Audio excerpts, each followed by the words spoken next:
viral সিদ্দিককে ইতিমধ্যে দেখতে পাচ্ছেন সে দৌড়ে পালিয়ে যাচ্ছে ভাইরাল সিদ্দিক এই যে ধানমন্ডি মোটরসাইকেলে ভাইরাল যোগে পালিয়ে গেল গাড়িটা কিন্তু পালিয়ে গেল দালাল সন্দেহে অর্থমাত্রর বাড়ির সেই ভাইরাল সিদ্দিক এখন নিরাপদে স্থানে দল করর তুই রাজনীতি করর বলা হতা রাজনৈতিক বিষয় দলের বিষয় আলাদা তুই যে এত বছর একখান মিথ্যা হতা হরি মিথ্যা হতা হই তুই ইসলামর লয় সম্পর্ক করে দিলি তো তোর লয় ইসলামর লয় বিল্ডিং বাঙ্গর লয় রাজনীতির লয় কি সম্পর্ক বাটোয়ার হতুন থরি তাহলে বুড়ো বুড়ি মুরব্বীগুলোর হতা আপনি খেয়াল হইবি তুই বই দেখি হয়তো গালগুনি শেষা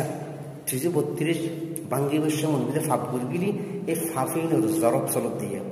জরব তোরা বাটোয়ারর অলগ রূপে কিন্তু